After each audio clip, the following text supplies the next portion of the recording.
وہ حضرت عارف رومی رحمۃ اللہ تعالی علیہ فرمایا کرتے تھے بعض لوگوں کو رب سارا کچھ دیتا ہے، سجدے کی توفیق نہیں دیتا۔ السلام علیکم میرے بھائیو، کیا حال چال ہے؟ امید کرتا ہوں سب خیریت سے ہوں گے۔ الحمدللہ میں بھی ٹھیک ٹھاک ہوں۔ میرے بھائیو، آج میں آپ کے لیے پیر اجمل رضا قادری صاحب کا ایک بیان لے کر آیا ہوں۔ میرے بھائیو، بیان پر جانے سے پہلے میرا یوٹیوب چینل سبسکرائب کر لیں اور بیل آئیکن کو دبا لیں کہ ہر آنے والا نیا بیان آپ تک پہنچ سکے۔ آئیے چلتے ہیں بیان کی طرف۔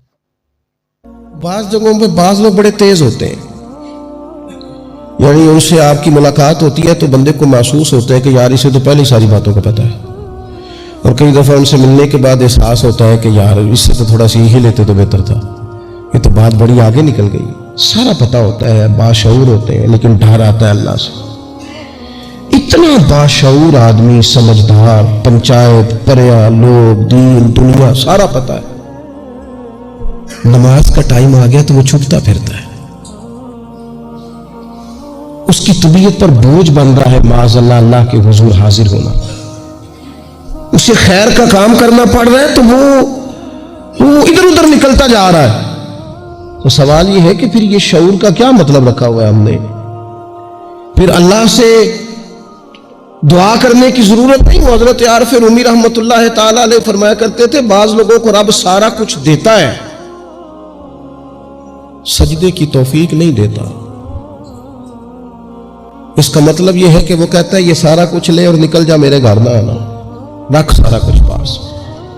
رب سے عافیت مانگی جائے، اس سے اس کا فضل مانگا جائے، اس سے اس کا کرم مانگا جائے۔ اللہ کے پیارے رسول صلی اللہ تعالی علیہ وآلہ وسلم اس عافیت مانگنے پر زور دیتے، توجہ دیتے۔ میں آپ کو صحیح بتاتا ہوں، رب نے اگر کسی بندے کو عافیت میں رکھا ہو نا تو حالات کیسے بھی برے چل رہے ہوں اس کا بگاڑ کچھ نہیں سکتے۔ اور اللہ تعالیٰ معاف کرے 100 دفعہ خاکم بدہن، اگر کسی وقت اس کے کرم کی نگاہ پھر جائے تو پھر سارے اسباب سمیت بھی انسان اپنے پیروں پہ کھڑا نہیں رہ سکتا۔ اس سے جب تک طلب کرم نہیں ہوتا، طلب عافیت نہیں ہوتی، اس کی بارگاہ سے جب تک بندہ مومن پورا رجوع نہیں کرتا، یہ عافیت اتنی اعلیٰ چیز ہے کہ نبی پاک علیہ السلام نے فرمایا آذان اور اقامت کے درمیان جو وقت ہوتا ہے اس میں دعائیں رد نہیں ہوتی۔ دعا مانگا کرو گے تمہاری اللہ اپنے فضل سے قبول کر لے گا۔ عرض کی یا رسول اللہ کیا مانگے؟ تو فرمایا عافیت مانگو رب سے۔ حضرت انس بن مالک حدیث کے راوی ہے رضی اللہ تعالیٰ عنہ، یہاں بھی فرمایا یہ عین قبولیت کا ٹائم ہے، اب اللہ سے عافیت مانگ لو، اس کی پناہ۔ ہم دعاؤں میں بھی محدود ہو جاتے ہیں۔ رب دا طالب کوئی نہ ملیا، جو ملیا طالب زردہ ہو۔ جب عافیت، ایک بزرگ تھے ہر وقت اللہ سے عافیت مانگتے تھے، ہر وقت اللہ سے عافیت مانگتے تھے، ہر وقت عافیت مانگتے تھے۔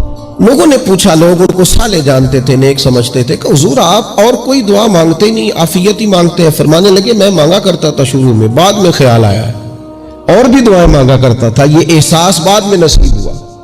فرماتے میں مزدوری کرتا تھا، مال برداری کرتا تھا، ایک جگہ پہ ڈیوٹی کر رہا تھا تو تھک گیا، اور وہ جو کام لینے والے لوگ تھے ان کا رویہ بھی بڑا ترش تھا، تکلیف ہوئی۔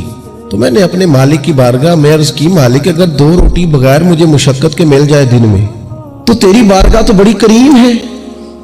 کہتے میں نے یہ دعا مانگ لی، ذرا میں تھوڑا آگے بڑھا تو 2 بندے آپس میں لڑ رہے تھے، میں ان کی صلح کرانے کے لیے، انہیں بچانے کے لیے آگے بڑھا تو میں جس کو چھڑا رہا تھا دوسرے نے میرے اوپر ضرب لگا دی، میرا بھی سر پھٹ گیا۔ تھوڑی دیر کے بعد وہاں پولیس آ گئی، وہ تینوں کو لڑنے والا سمجھ کے اٹھا کے لے گئے، مجھے جیل ہو گئی۔ 2 روٹیاں بغیر مشقت کے روز ملنی شروع ہو گئی۔ دعا مانگی تھی نا کہ یا اللہ 2 روٹیاں مل جائے نا بغیر مشقت کے، کہتے ہیں وہ 2 روٹیاں روز ملتی، کوئی کام نہیں کرنا پڑتا تھا، پر جیل ہو گئی۔ فرماتے میں بڑا پریشان تھا، روز روٹیاں پابندی سے آتی اور بہترین آتی، کھانا ملتا۔ پھر کچھ عرصے کے بعد میں نے سوچا کہ یار یہ دعا تو قبول ہو گئی نا تیری، اب تو اگر اس پر کوئی الگ بات کرے گا تو وہ تو غلط کرے گا۔ کہتے پھر خود ہی میرے دل میں اللہ نے بات ڈالی اور میں نے عرض کی مالک 2 روٹیاں نہیں، مجھے تو عافیت چاہیے، مجھے تو عافیت دے، میرے اوپر تو کرم فرما، تو نظر رحمت کر۔ ਜੇ ਇੱਕ ਕਤਰਾ ਬਖਸ਼ੇ ਮੈਨੂੰ, ਜੇ